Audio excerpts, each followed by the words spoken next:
能追本尊到这里，也只有你们江家。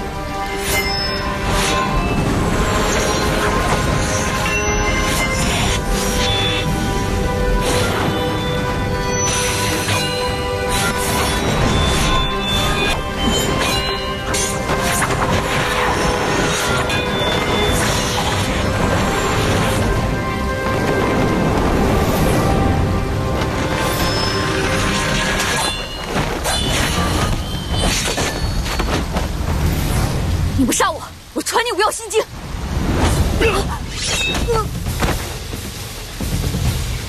提起五曜心经，我也景行的死活根本不值一提。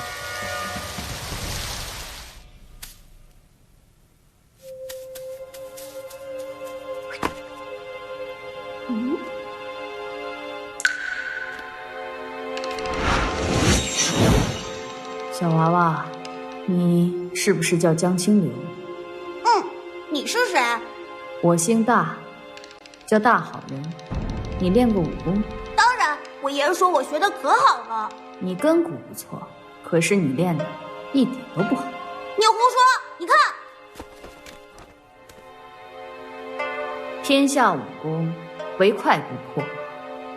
重要的是流畅和连贯。你试着在第3招气沉左腿，在第4招腰随气动，之后便可踢出2脚。心走风流，意沉锦溪，气沉丹田，如心如玉，如影随形，声东击西，斗转星移，飞沙走石，断石狼烟，日贯长虹，止戈为舞，刚柔并济，蜻蜓点水，气行周天。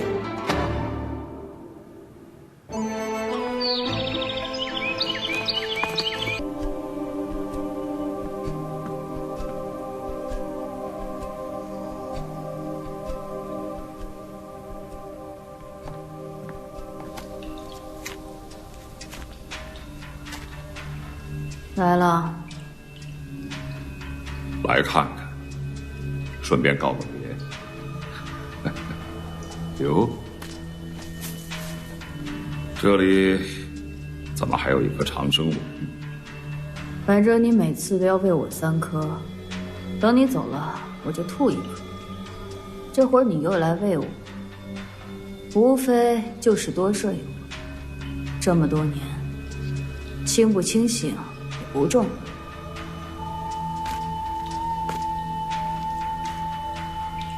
来，张嘴。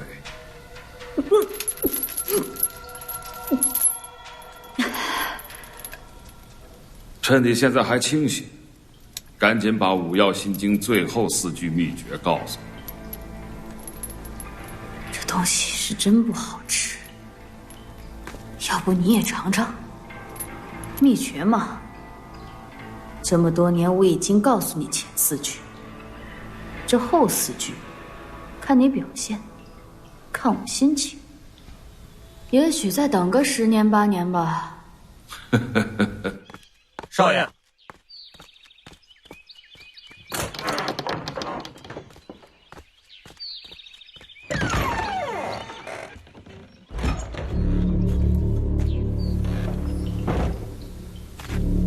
要么你告诉我为什么要今天告诉你啊？为什么？很简单，再过1个时辰，我就要将5行龙印传给江清流了。也就是说，他将是下一任的武林盟主。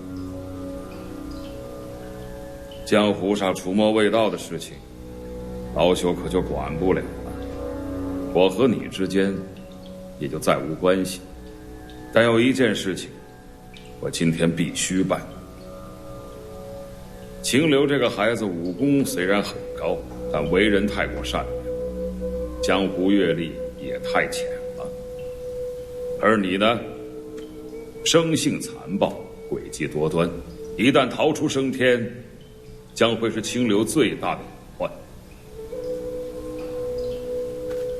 我是他的爷爷，这件事情我必须现在就帮他解决掉。这样吧，我给你一个选择，要么你把五曜心经最后4句秘诀告诉我，我把它传给清流。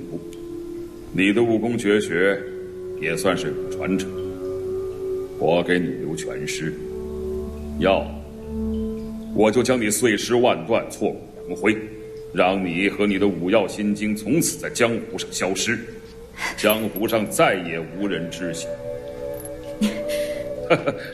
对了，还有件事，这么多年过去了，我已经老了，头发也都白了，可你却没有变。这长生不老之术，老夫也想知晓。长生丸啊，你也试试长生丸啊。少废话，你到底说不说？江湖上的各大门派知不知道你？他们如此信任的武林盟主江隐天，竟是如此道貌岸然的卑鄙小人。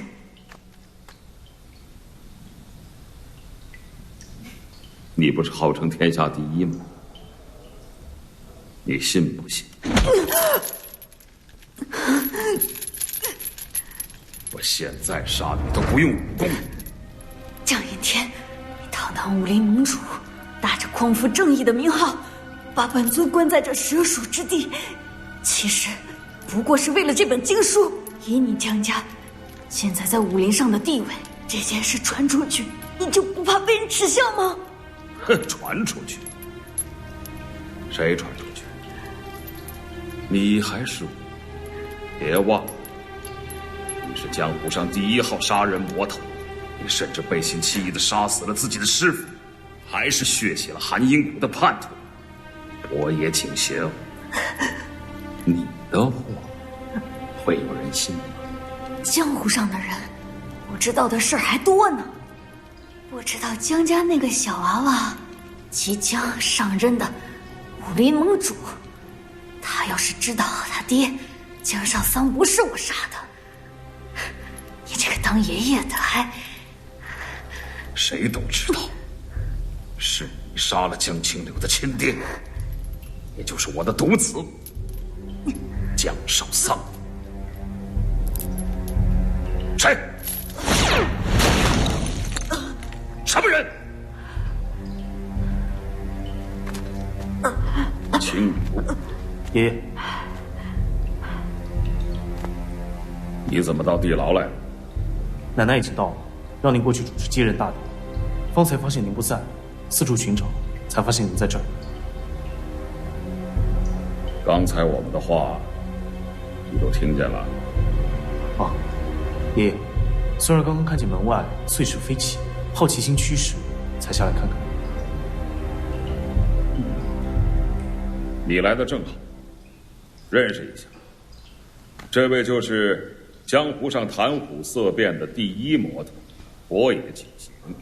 他不但欺师灭祖、血洗同门，而且以天下武林正道为敌。今天是你继任盟主的日子，爷爷要你亲手杀掉他。一来，在天下英雄面前立威；二来，就算是给天下英雄一个见面礼吧。除魔卫道，这是你的责任。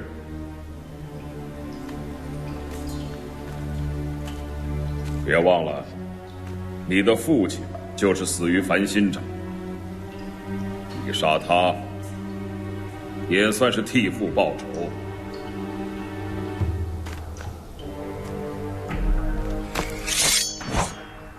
真的是你杀了我爹？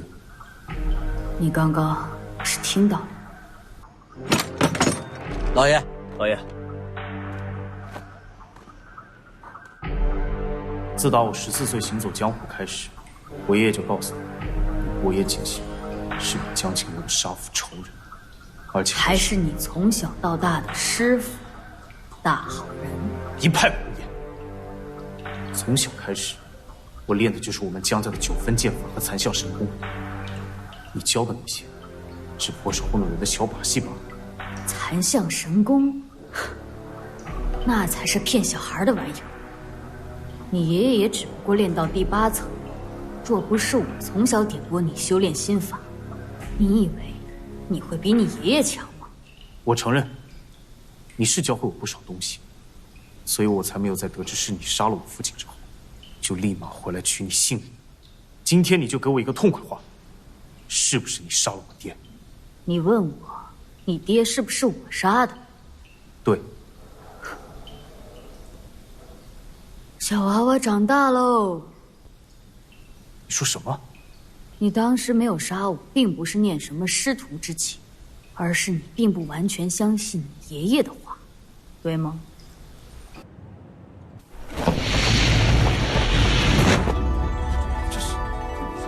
请问姑娘如何称呼？是何门何派？继任大典不请自来，有何贵干？我叫什么用不着你们管，我无门无派，今天来就是来砸场子。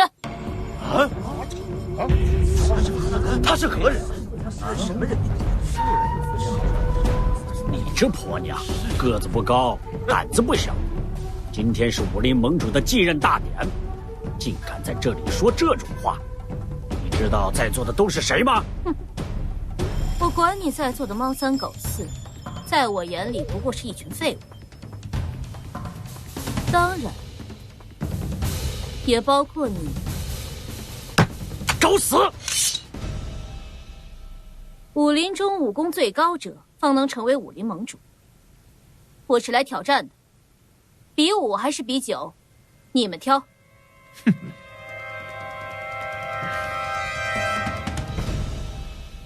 难道我爹真不是你杀的？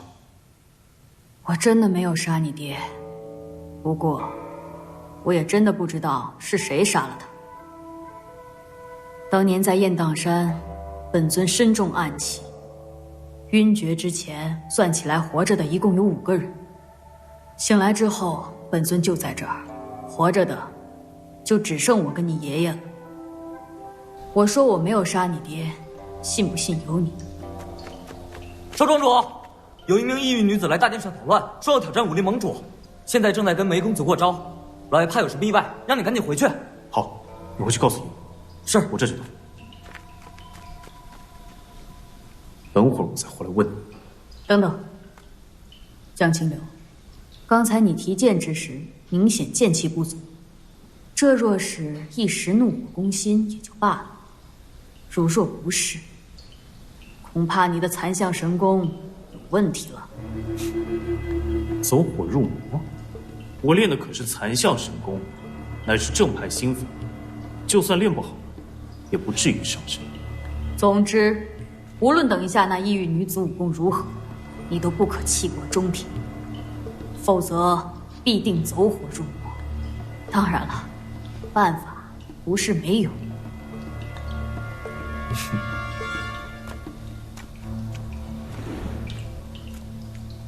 你会回来的。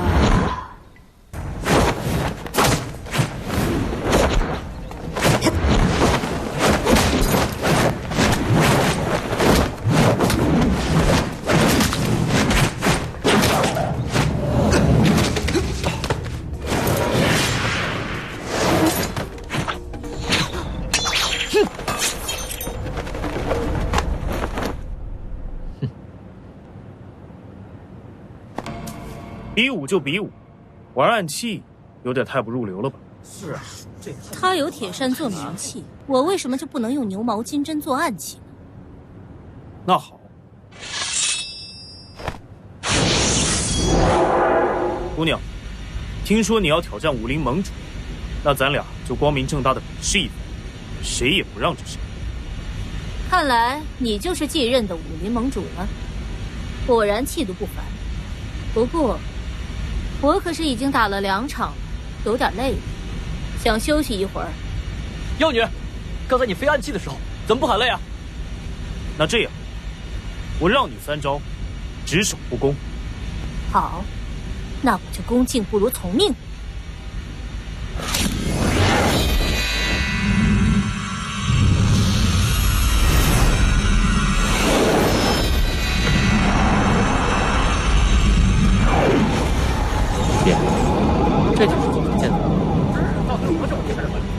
功剑法不错，但是这9把剑影，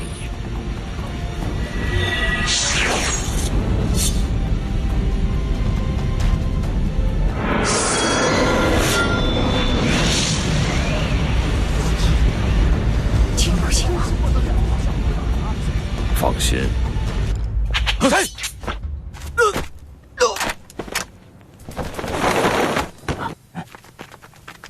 动手！是。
将军的9分剑法果然出神入化，对付区区一个妖女不在话下。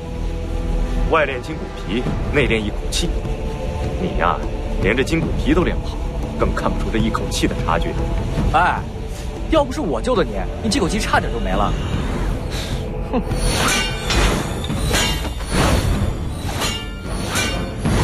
怎么，发现自己和江兄差距太大，灰心了？不是，江兄这剑招虽高，可是剑气。刚才里约那一招，明明可以赢过这妖女，这才是残象神符的第5层啊！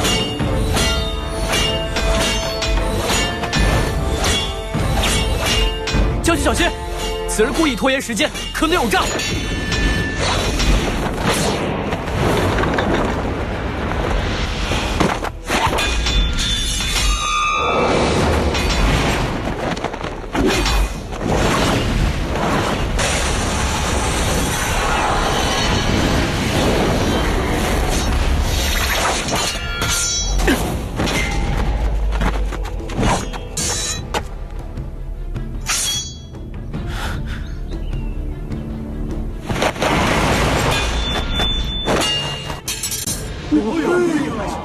清流，速速斩杀妖女！各大掌门，请随老夫去地牢。好。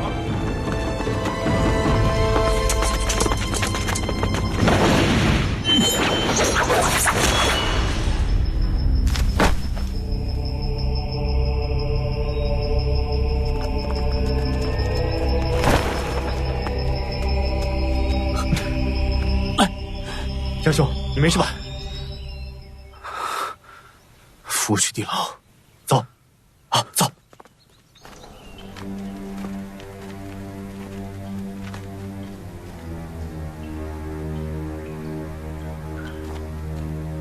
也是一帮无名尸首，看不出门派，果然和刚才的妖女是一伙的。11年来，伯爷景行都是关在江家的地牢，这武林都知道。有人觊觎也很正常，但是为什么会是在今天来劫狱把伯爷景行救走呢？不管是劫还是救，伯爷景行没有跟他们走，只是杀了他们自己跑了。爷爷，伯爷景行跑了。清流，你怎么受伤了？没有。刚才跟那妖女打斗之时，本想使出燃焰，结果……张清流，刚才你提剑之时，明显剑气不足。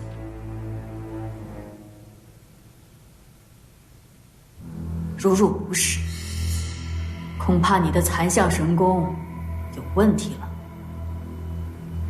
走火入魔，我练的残象神功可是正派心法，就算练不好，也不至于伤身。结果一时大意，让他给跑了。对，那妖女施法奇怪，突然向我袭来，江兄是为了救我，才被那魔女踢了一脚。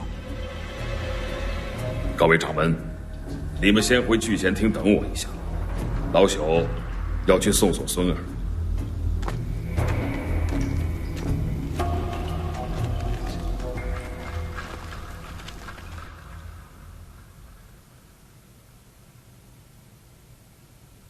气血瘀滞，内气骚动，已然是走火入魔之象。清流，除了梅公二人，还有谁知道你内力受损？没有。前几日我在后山练剑的时候，就感觉浑身乏力，中庭区隐隐作痛。方才为了使出燃液，才冒险气过中庭，结果瞬间四肢剧痛，浑身乏力。少卿，依你看，清流的伤势有多严重？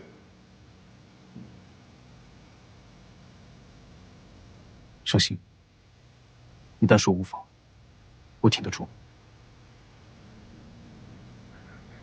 伤心可保你性命无忧，但你体内经脉受创，气息虚浮，恐怕什么？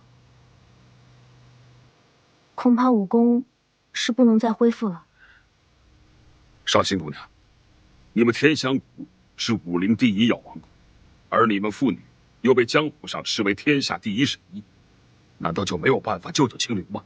天香谷屡受江家恩惠，清流与我二人又是自小就相识，我若着实有办法，便是拼上性命也在所不辞。只是你所练的残象神功非比寻常，况且如今你已经练到第9层了，内功之深厚，实在并非我所能控制的。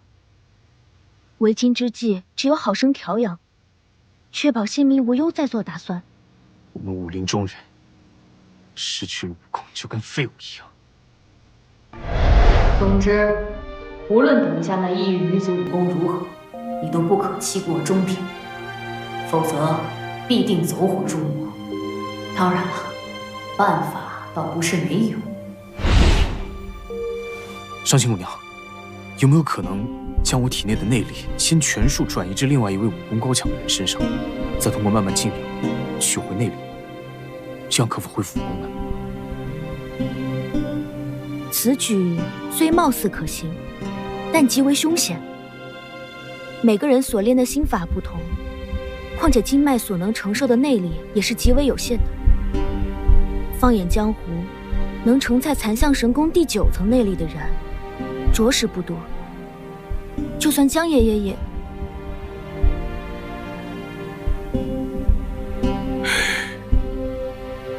这样吧，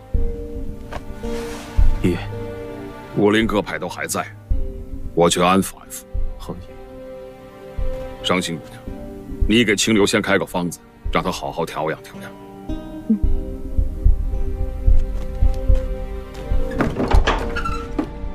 清流怎么样了？他没事，只是受了些许轻微内伤，调了一下内力就好。婉婵啊，你带伤心姑娘去药膳房，学学她的方子。万一伤姑娘有事走了，你可以给清流煎药了。是，伤心姑娘，随我来吧。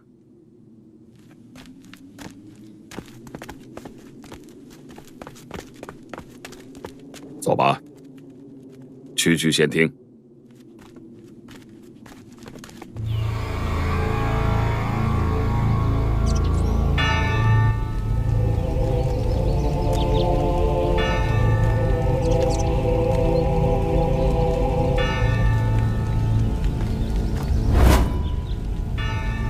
这个波野景行真是冥顽不化。咱们的人明明是救了他，他居然杀了咱们的人逃走了。其他武林中人可看出你的武功？对付他们还用不着咱们阴阳道的武。不过这个江清流倒是有点真本事，残响神功，名不虚传。这个残象神功只是五曜心经的一支，威力尚且如此。可见练成五曜神功，真的可以称霸武林，天下无敌。只可惜呀，我要心经已在我们手中，却迟迟得不到你爹的那8句秘诀。恐怕博野景行这次逃出江家地牢，我们以后更难抓住他了。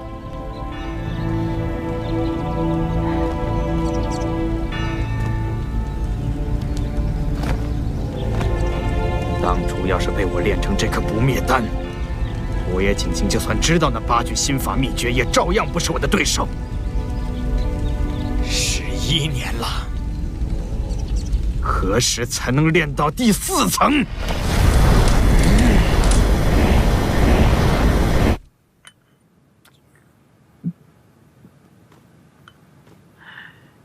华掌门，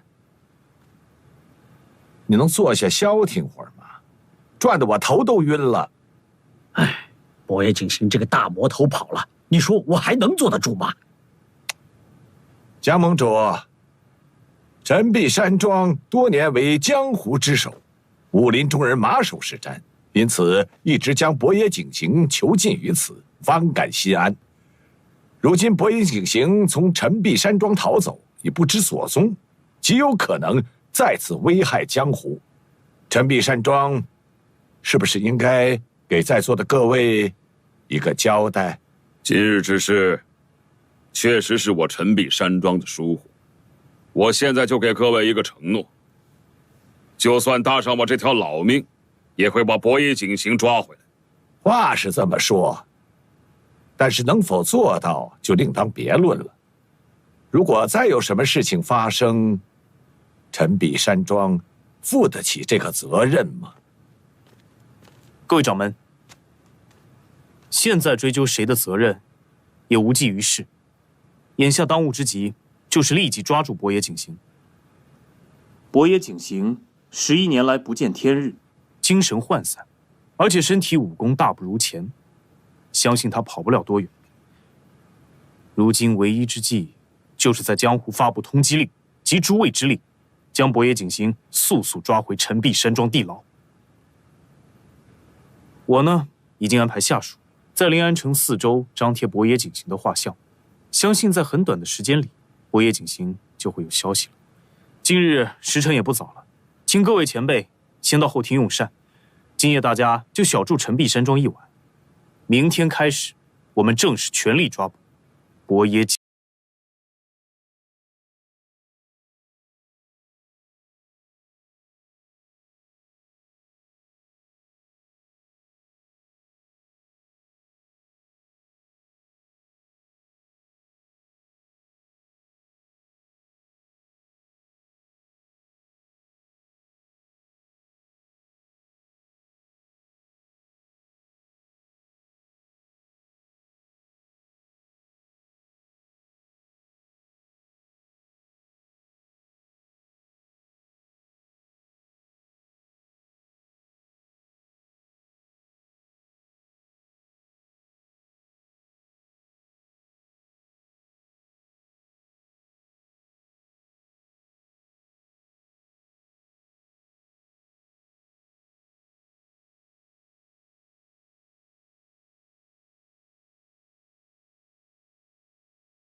其他倒没有，但他就是不肯承认。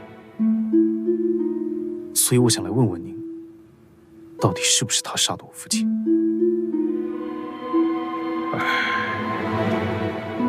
这件事情从你懂事，我就说了无数次了。11年前雁荡山一战，你父亲被伯野景行所杀，还杀了2个家丁，我也身负重伤，拼死才把他抓住。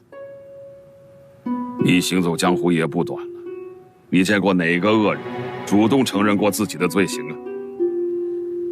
他伯野景行要是肯承认自己罪行的话，你觉得他还会是这武林中人人欲得而诛之的大魔头吗？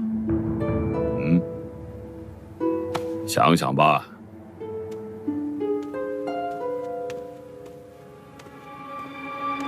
天干物燥，小心火灼。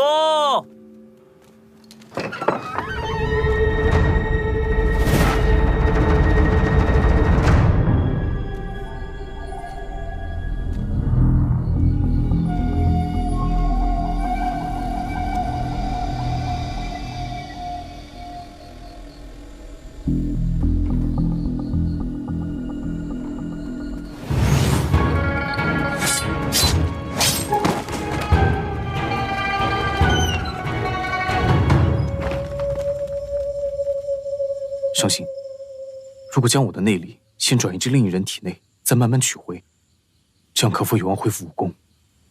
此举虽貌似可行，但极为凶险。放眼江湖，能承载残象神功第9层的人，只怕不多。你这个小娃娃还算有良心，比你那个狼心狗肺的爷爷强多了。别逞能了，我早就告诉过你不可弃国中庭。怎么样，你现在知道了吧？所以啊，不听师傅言，吃亏在眼前。再说了，别说你现在内力全失，就算你安然无恙，也不是为师的对手啊。那不知道你是不是长生丸的对手？哟，小娃娃还学会顶嘴了。我劝你啊，还是快点放为师离开，等我高兴了，自然会为你行宫运气。放你离开？好啊，若没了长生丸，恐怕你今日踏出这个门，也挨不过明日。无耻小儿，我看你是不想恢复内力了。你怎么能帮我恢复内力？那个女娃娃的话我可都听见了，你也不动脑子想想，本尊怎么说也是全武林公认的第1高手。你们江家的残象神功也只不过是5曜神功里面的一种，而我可是先练5曜心经，又练8句秘诀。你想要找一个人转移内力，再一点点取回来，除了本尊，全武林唯一会5曜神功的人，应该没有第2人选了吧？你真的能帮我恢复内力？当然，不过你们江家囚禁本尊11年，想要求我，总不能空手相求吧？你想要什么？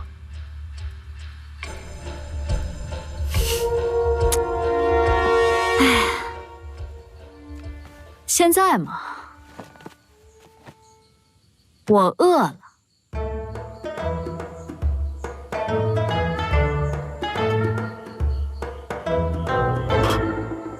其实也不饿，就是有点馋。我真想现在就把你送入地牢。你不会的，你知道我是唯一能帮你的人。说你的条件。我需要1年的时间去搞清楚一桩陈年旧事。走火入魔并非1日可以痊愈，我保证你1年之后可以恢复武功。我凭什么相信你？你可以不相信我，最多不过我再回到这地牢之中。我已经习惯了，不过对你来说可就不一样了，是不是啊，江盟主？好，我答应你。不过这1年里，你必须随时出现在我的视线之内。如果你能做到，就可以答应；做不到，我现在就可以把你送回地牢。成交。对了，还有一件事，我爹的死，你必须告诉我真相。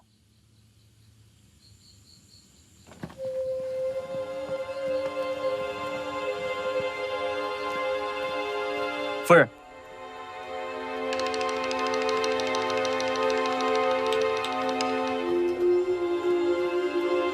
还是没有消息？没有。不愧是伯爷景行啊，被关了11年了，一逃出来就消失得无影无踪。各关口要道都安排了人，凭他现在的情况，谅他也逃不了多远。他不想来，就证明他也有想找的人。想想他会去哪儿？他要找谁我不管，但是我要找他，报我的杀父之仇。对，杀父之仇。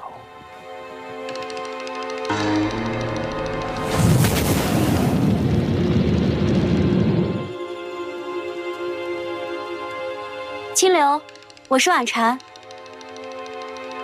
清流，清流，婉婵，你怎么了？出了这么多汗？我刚刚出去散步了，所以出了些汗。我还以为你在书房，我刚想推门进去，丫鬟们说你饿了，我就给你准备了点心，我给你拿进去吧。刚好饿了。对了，婉婵，我今天晚上还有些事要处理，会忙到很晚，这个我留下，你先回去吧。那你今晚会不会放睡啊？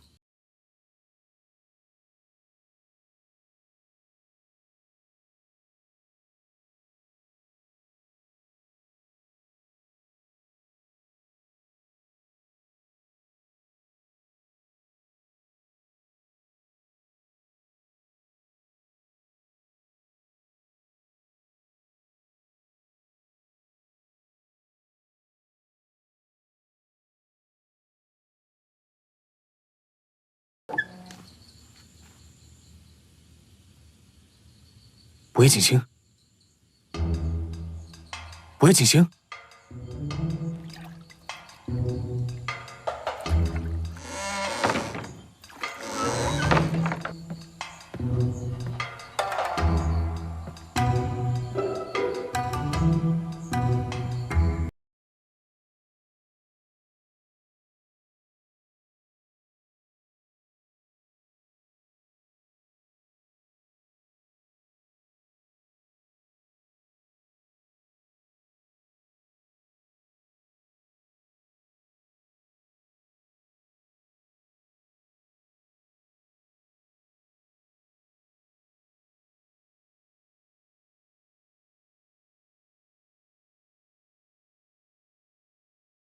真的是伯爷景行。本尊行不更名，坐不改姓，洗干净了还是伯爷景行。夫人，这是您最爱吃的青菜，对身体好，您多吃点。清流怎么还没来啊？回老夫人，少爷身体有些不适，就让你们先吃，不必等他了。清流又有哪里不舒服啊？少爷说身体有些乏困，不想走动。晚饭已经嘱咐厨房，直接送到少爷房间里了。上仙姑娘开的方子，按时给少爷煎服了吗？回老爷，少夫人每天都按时叮嘱厨房煎药，送去给少爷。只是什么？只是少爷今日有些古怪。有何古怪？就是今日少爷忽然食欲极好，也是忽然极好，一日三餐全部吃完之外，还要备些茶点吃。能吃是好事。婉婵，一会儿你去看看清流，为人父要知冷暖，多说说体己话。是。你先下去吧。少爷想吃什么就让厨房做。是老爷。哎，我这命怎么这么苦啊？白发人送黑发人不说，如今孙儿的身体又成了这样，这是要让我们江家绝后啊！算了，吃饭。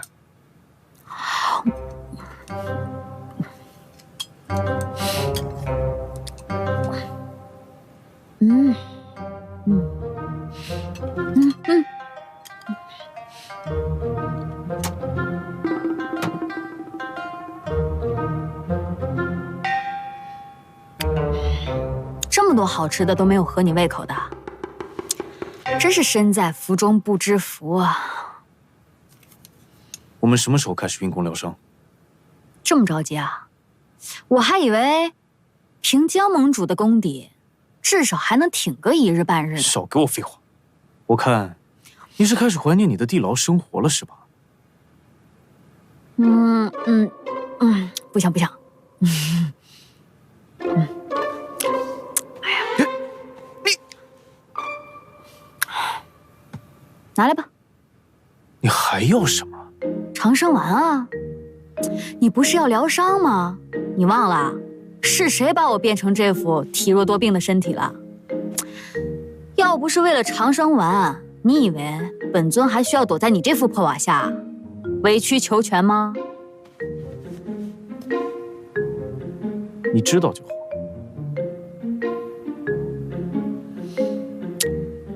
咱们这叫公平交易。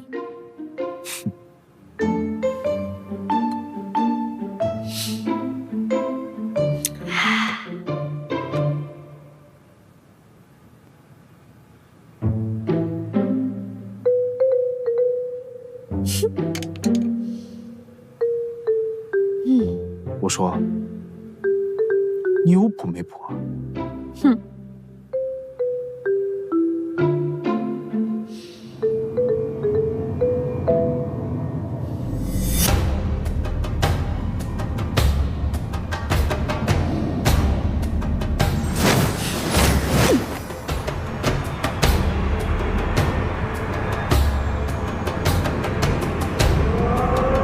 轻声浊降，气归脐下，会阴上提，气升于底，呼气顺畅，气沉丹田，调整内息。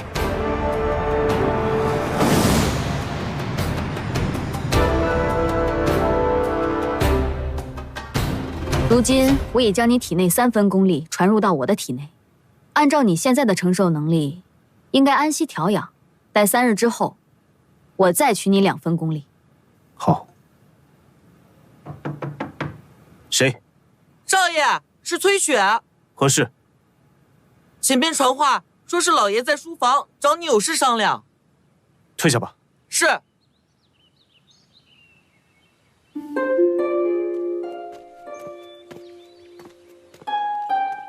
爷爷，你有事找我。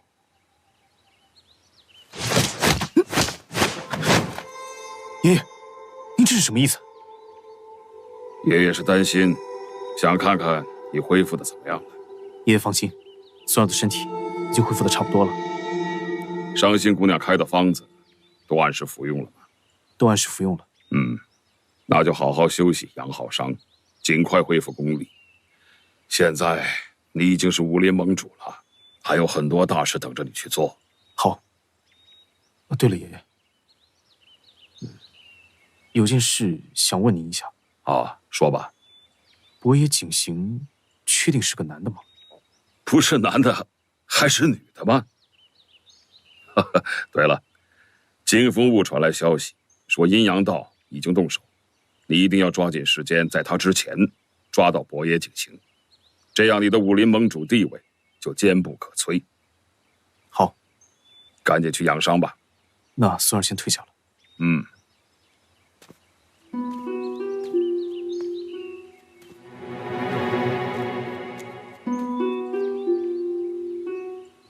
少夫人。少夫人好。清流在书房吗？刚才老爷找少爷有事，不知道回来没有。这个药先给我吧。不用了，我自己送。哦。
有点意思。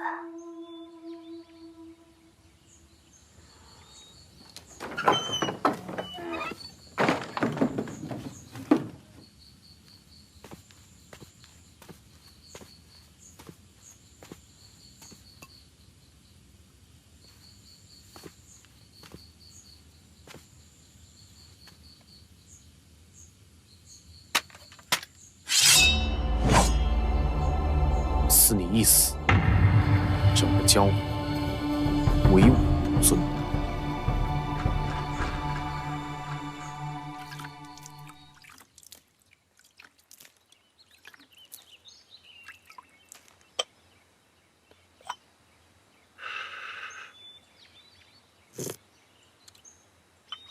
各大门派的掌门都已打道回府，您二位却一大早就来找我，怎么昨夜在山庄做了噩梦不成？伯爷景行是在江盟主眼皮底下逃之夭夭的，不知道整个陈壁山庄昨夜休息的好不好？那么，你们是来兴师问罪的，还是来落井下石的？老盟主，我们听说新盟主身患重疾，特意来看看。习武之人略有小恙，不足为奇。至于伯爷老贼，我和清流已经布下天罗地网，不日便可取其项上人头。伯爷景行虽然被关了11年，但是凭他的功力，也不是白给的。如果抓不到，怎么办？那百里掌门想怎么办？如果我抓到了伯爷景行，那五行龙印是不是就是我的？那就得看百里公子有没有这个本事了。好，就等老盟主这句话。如此，老盟主，告辞了。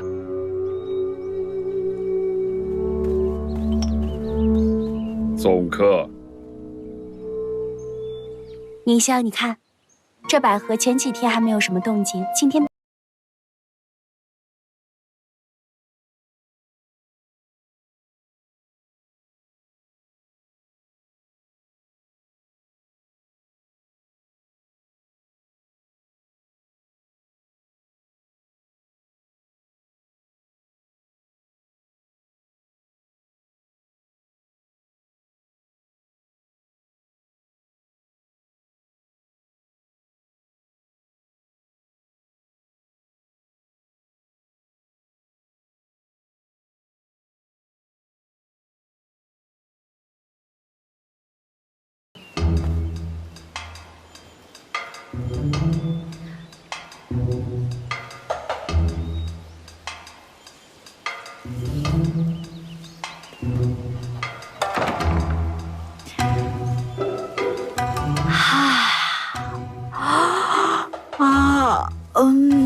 这位公子，公子是否是迷路了？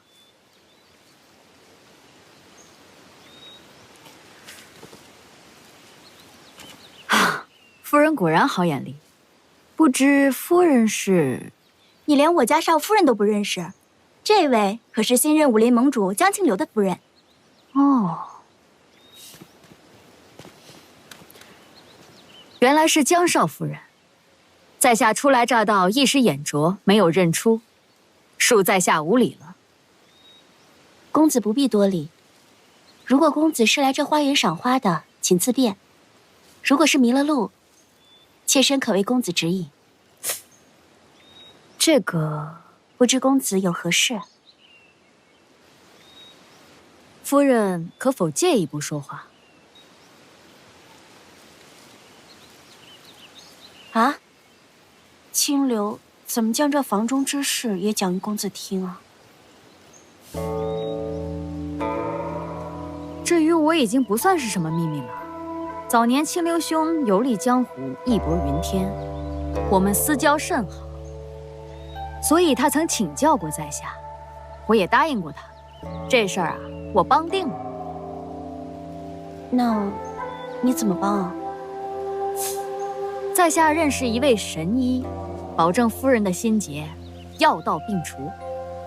我现在就可以告诉夫人如何找到这位神医，只是什么？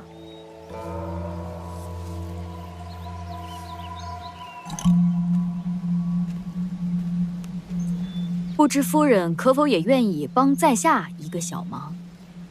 助人乃分内之事，婉婵当然愿意。好，是这样。清流兄曾说过，江家祖传的长生丸可以让人容颜永驻。在下家中有一老母，如今重病缠身，只想在临终前能够暂保容颜。不知夫人可否愿意替在下寻得几例，让家母能够得偿所愿，也让在下能够尽一份孝道。公子的一片孝心让婉婵敬佩，只是我真的没有听说过这个长生丸。既然青楼向公子提起过，那公子为何不问青楼所要？哦，是这样啊。区区几粒长生丸，在下实在不便麻烦盟主费心。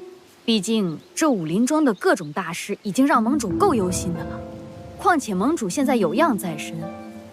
嗨，这样，今晚戌时就在这花园门口，我会带着这位神医前来。到时候夫人可一定要拿着这长生小药丸来见我啊。可是妾身从来没有见过长生丸的模样，怎么办啊？就是一种血红色的小药丸，夫人可一定要来啊。哎，公子。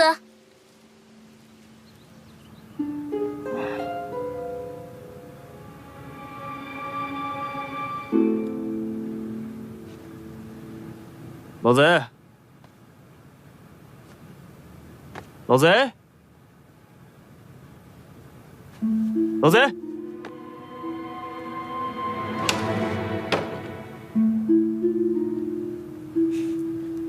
老贼！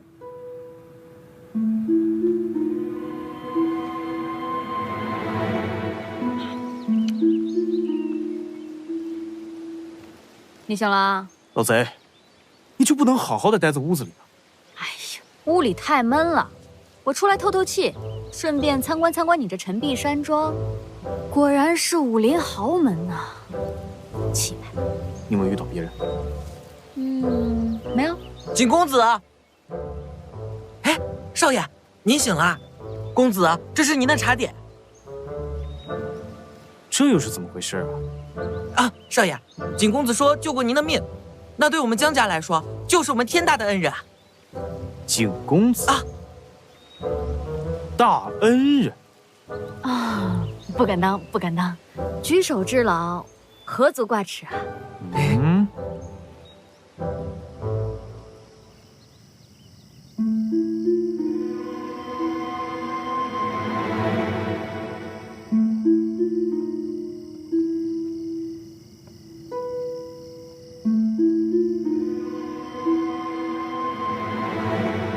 小姐怎么了？啊，我看您心绪不宁的样子。啊，少夫人，宁香，你先回去吧。我突然感觉到有点气闷，想在这里透透气。那您先在这里陪着小姐吧。啊，不用，你先回去备着沐浴的热水，我一会儿就到。是，那这灯，你拿去吧。那少夫人早些回去。这里蚊虫众多。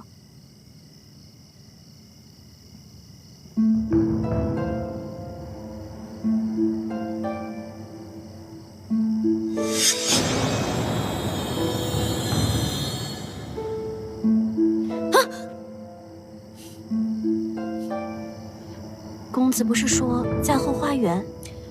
我是怕天黑，夫人不方便，就自己找来了。哦，怎么样？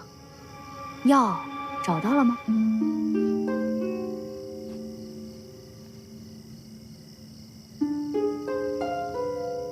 这是我从草药阁李伯那里要来的，不知道是不是？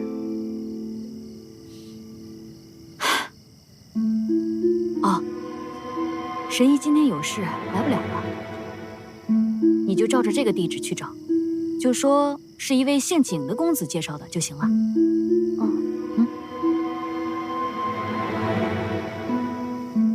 哎，咱们的交易完成了，少夫人早点回房间休息吧。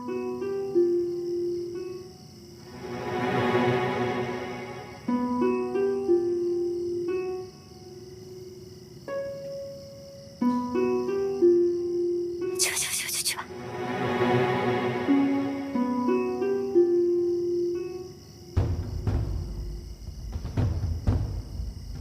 江家小儿，兵不厌诈，今日就让为师好好给你上上最后一课。哇，头发他谁啊？看着我，看着我，我不认识你，说啥啊？我请注意啊！可您了，哎，这人谁呀？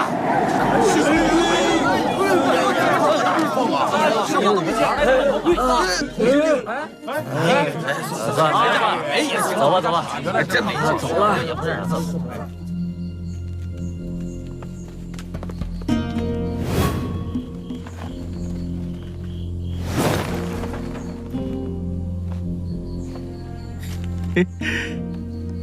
师兄，我说是你的男神博野景行重获自由了，又不是你重获自由了，你在街上瞎飞什么呀？你懂个屁啊！这可是我等了11年的男神呀！啊，苍天不负我南山客呀！少爷，你看这，原来是江清流江盟主。怎么一个人出去散步，怎么不见你那美貌的娇娘呢？多谢百里伯伯的关心，清流的家事就不劳烦伯伯操心了。哼，你好大的胆子！我们还是按照之前约定的，谁先抓住博野景行，谁就是新的武林盟主。所以各位，请回吧。恕不远送。你。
萧景啊，你说，咱们要是正常的夫妻，那多好啊！每天啊，我们吃着粗茶淡饭，过着最简单的生活，带着我们的孩子，就咱们3个人，像我们浪迹天涯的时候那样。你这个小娃娃，又在胡说八道些什么？那个时候啊，真的是我江清流这一生最幸福的时候。小娃娃，你知道吗？每个人活在这个世界上，都有自己的使命。而你呢，就是要做一个武林盟主，匡扶正义。那你呢？你的使命是什么呢？本尊就是来游戏人间的，跟你们这些凡人可不一样。你撒谎！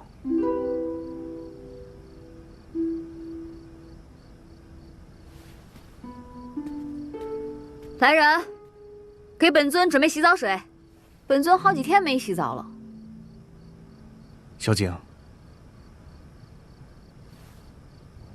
不许偷看啊！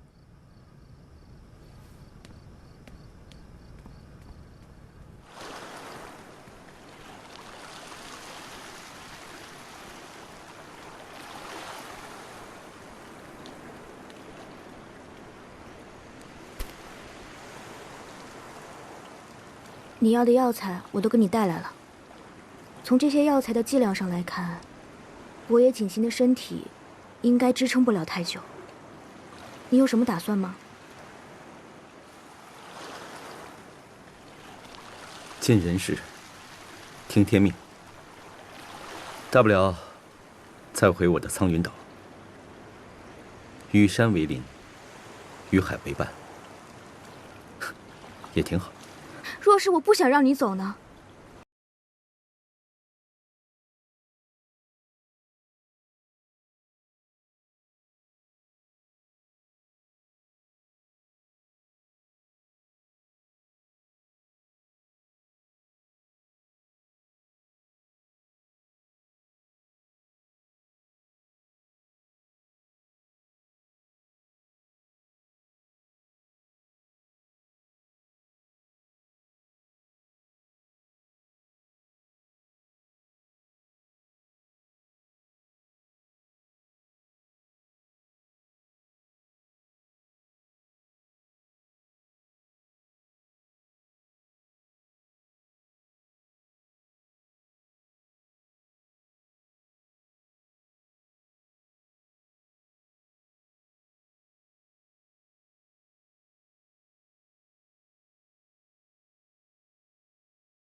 小景，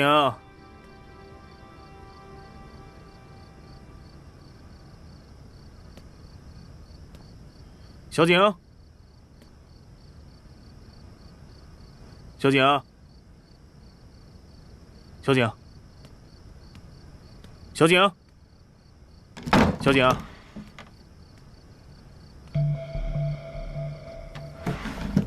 小景，小景，哎，小景，你怎么了？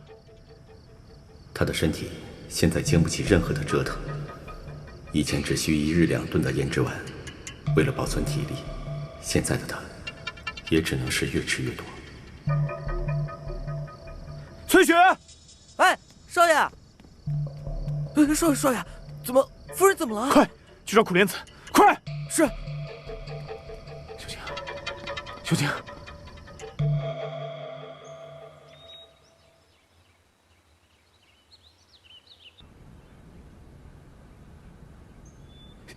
醒了，醒了，小景。谷主，你怎么来了？听说你又晕倒了，我看我还是得看着你。本尊有什么好看的？我力大如牛。小景，你还逞强？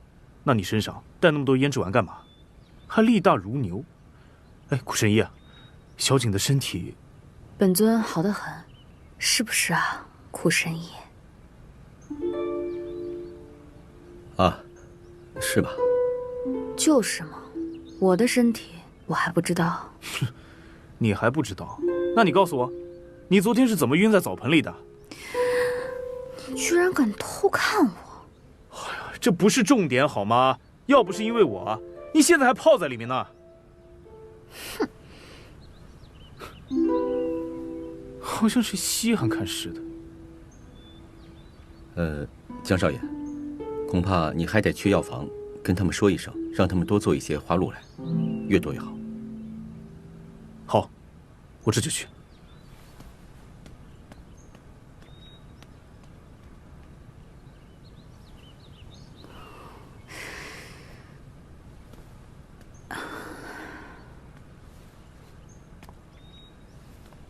你什么都不用多说了。我知道，我的时间已经不多了。海阴谷的血仇已报，我现在也只剩下唯一的一个牵挂了。如果这个心愿也能了，那我就死而无憾了。不行，我坚决不允许你这么做。我必须这么做，这是我最后的心愿。你一定要帮我，求你了，苦莲子。这是我求你的最后一件事情了。已经吩咐下去了，但是药房的人手啊不太够，花露啊要明天才能到。小娃娃，你是不是还忘了一件事情？什么事啊？你的武功还没有恢复呢。我的武功已经够了。哎呀，江隐天死了，没人管你了是吧？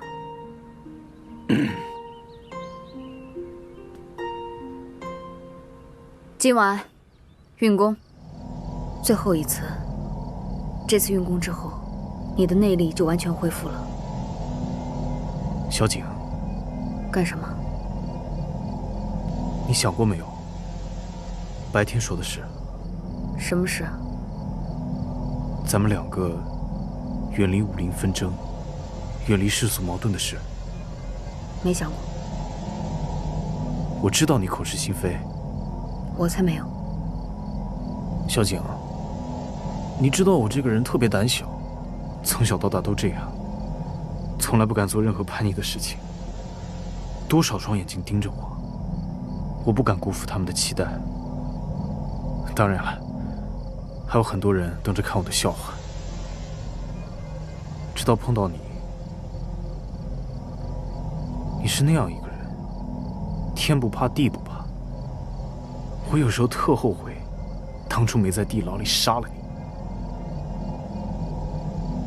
但命运真可笑啊，你说是不是？偏偏只有你能改变我。遇见了你，我变了好多。这都是因为你。你别说了。你听我说完。我现在已经不是从前的那个江清流了。我现在愿意为了你，放弃所有的东西，愿意不惧怕武林的世俗。我想永远的和你在一起，你愿意吗？不愿意。我今天来就是告诉你，今天运完功之后，我们就再也没有关系了。从此我们互不相欠。再也没有什么命运使然。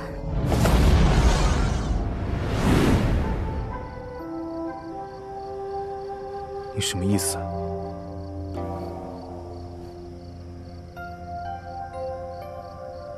从明天开始，你就是武林盟主江清流。你最大的任务就是杀了我，博野景行。不行，我不同意。这件事情容不得你同不同意。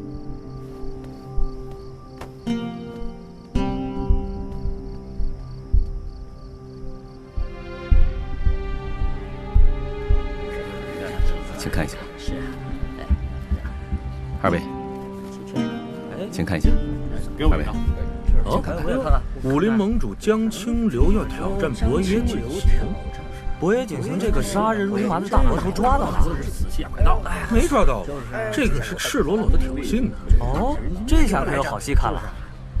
我也来，真的有好戏看喽！我给我来一张，我看看。他们什么时候走的？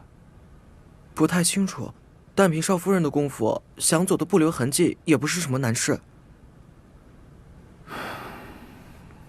少爷，还有，怎么了？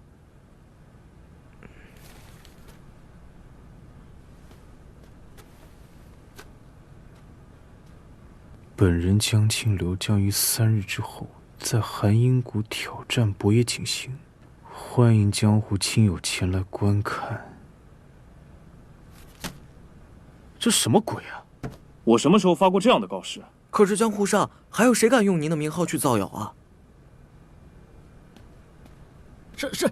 少爷，又怎么了？少夫人，博野景行回了告示，他说他接受你的挑战。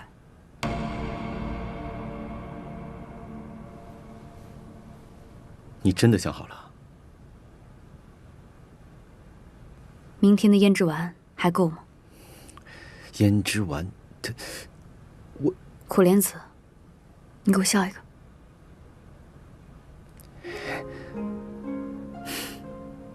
真丑。现在胭脂丸已经解决不了问题了，真的不再考虑考虑？不就是跟小娃娃比个武吗？有什么可考虑的？没什么大不了的。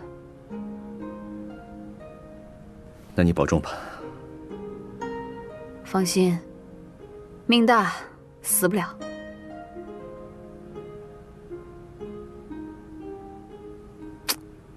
这个人年纪大了，就容易多愁善感。乖啊，你是跟江梅魂一样大吗？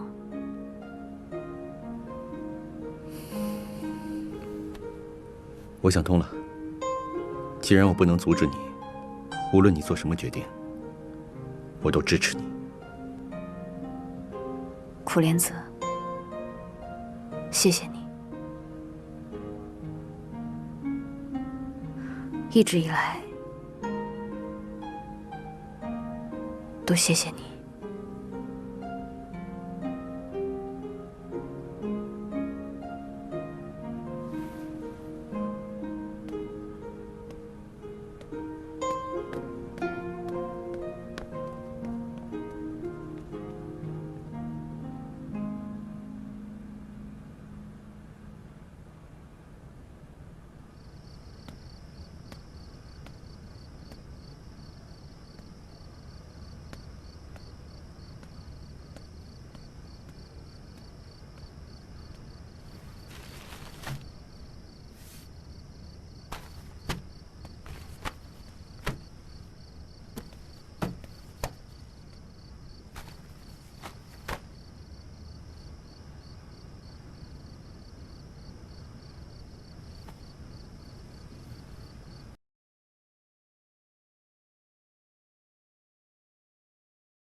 江家小娃娃。 都走，快！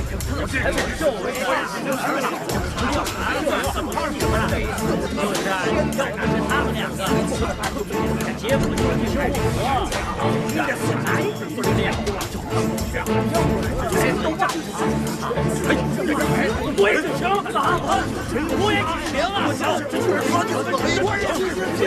啊！这位小哥的装束很眼熟啊，是九华剑派的吧？正是我们。你们的掌门何应九可好？当年因为他在我面前放肆，我可是剁了他一只右手。还有你们什么大刀派，你们的名字起的也太搞笑了吧？还有什么武当，谁的手好像都是我剁的。本尊真是替你们感到羞耻，自家门派的武功都还没有练好，就出来称门称派了。 谁给你们的勇气啊？魔头，你听着，接着我天星剑门主就算把你千刀万剐，也报不了你杀我父亲之仇。哈哈哈哈哈！天星剑，你这个名字起的可相当好啊！此乃狂妄凶残之人，我松鹤派与你势不两立。势不两立。你太师傅可没有你这么凶啊！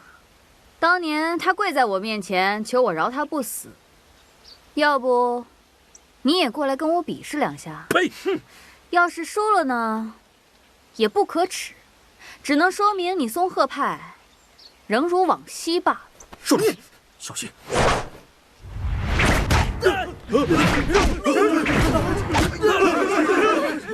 连个区小药丸都避不开，还称什么剑什么派的？你们要不要脸？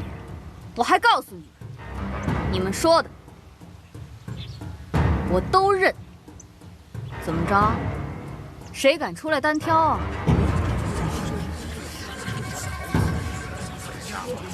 声音比驴大，胆子比猫小。好了，别闹。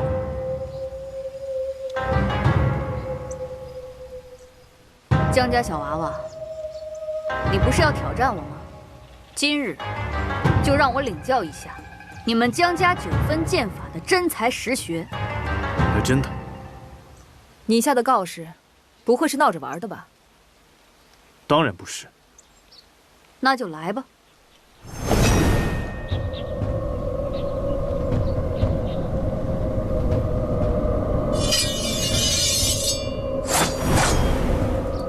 有点意思。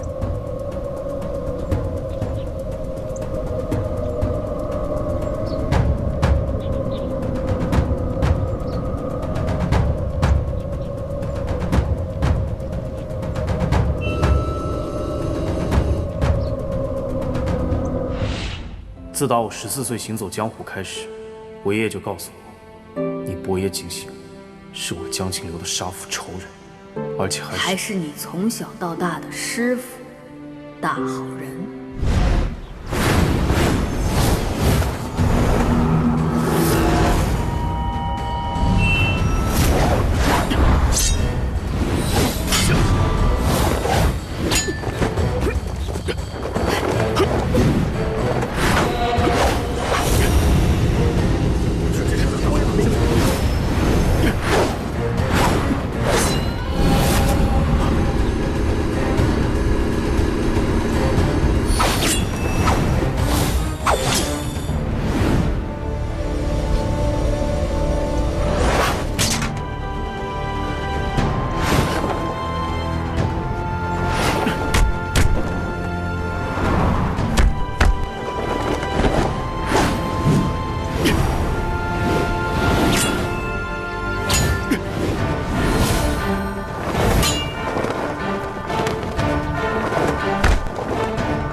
夫妻对拜。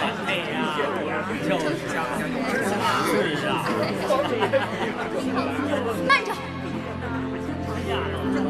我是金元秋，我才是今天的新娘。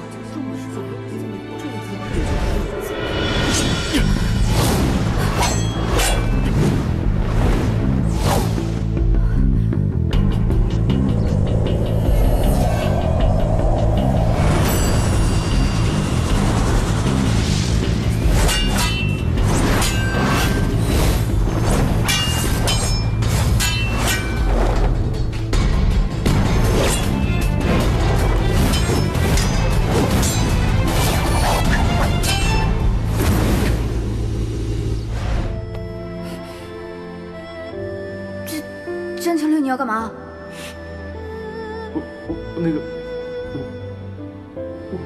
我想你了。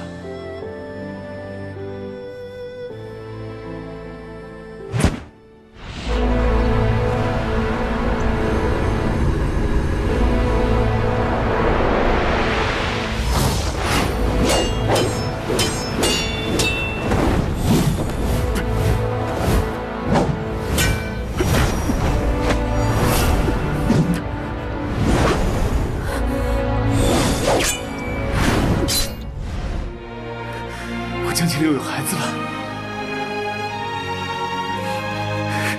小景，这是咱们的孩子，咱们的没魂。来，叫妈妈。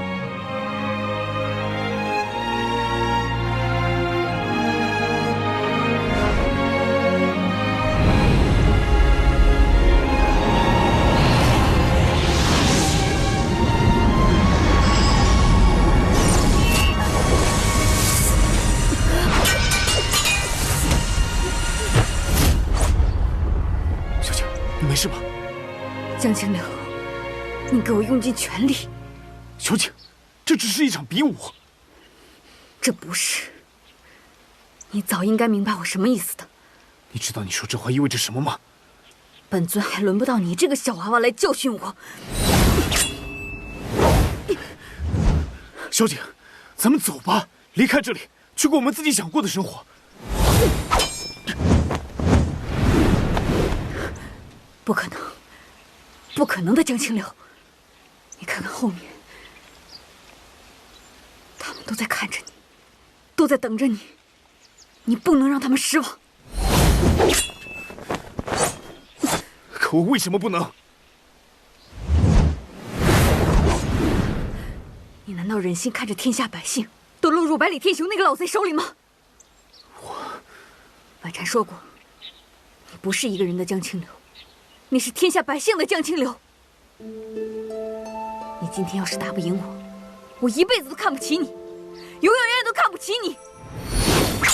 不光是我，江影天那个老贼，还有南山客、川花蝶、金元秋、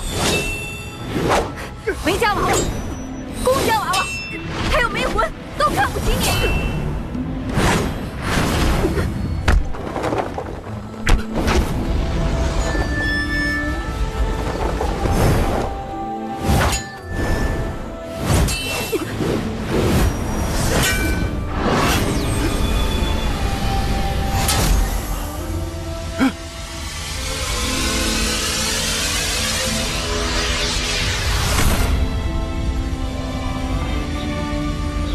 这样总可以了吧？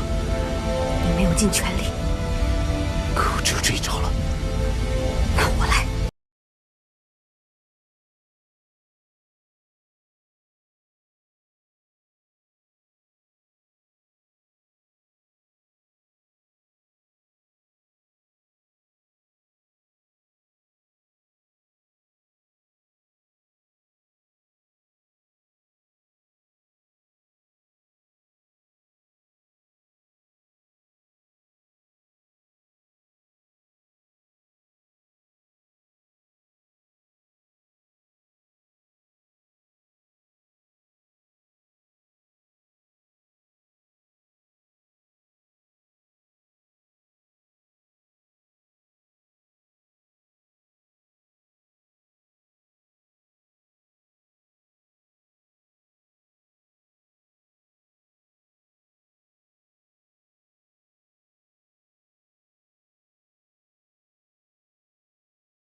江梦主，今日怎么这么有心来老夫这儿坐上一坐？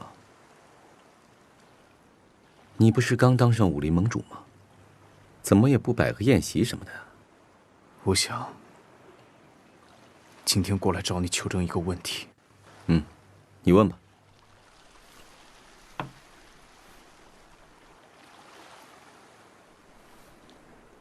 我手上的刀丝是不是有问题？很明显，被谷主断了一截。所以，他是抱着必死的决心来和我决斗的，对不对？他就是去死的。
真符合他的风格。清流啊，你是不是忘了，你还有个儿子了？没魂，就是谷主给你留下的最好的礼物。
小娃娃一定一出生就会舞剑。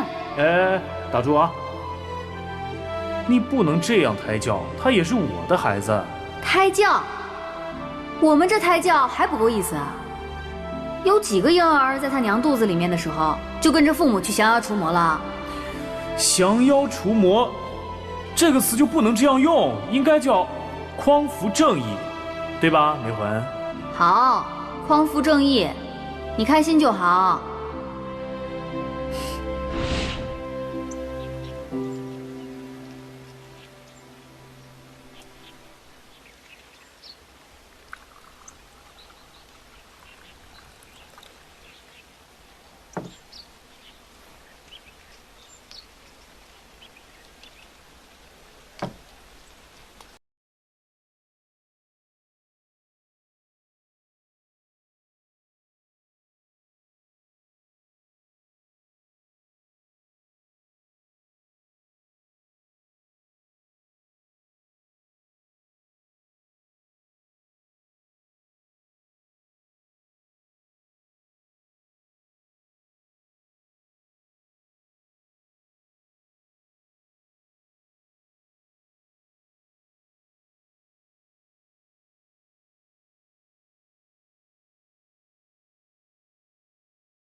休息吧，我一个人走走，可能有故人在此。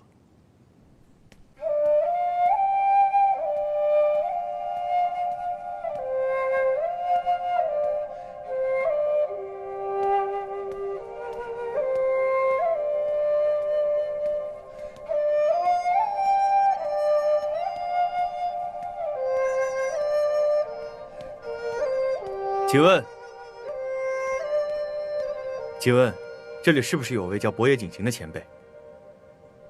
在下陈璧山庄江梅魂。老头子，快出来！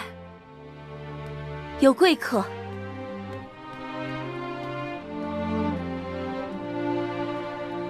你是江梅魂？这位前辈，啊，令尊最近可好？家父年初已然先去了。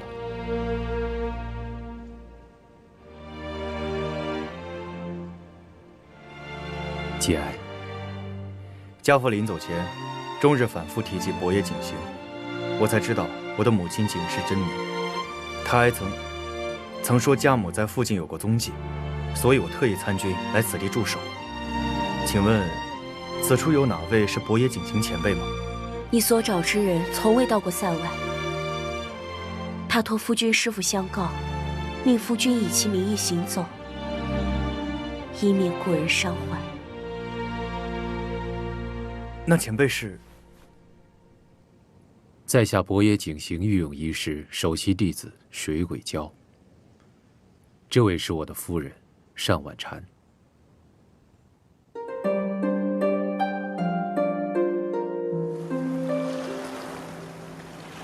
了。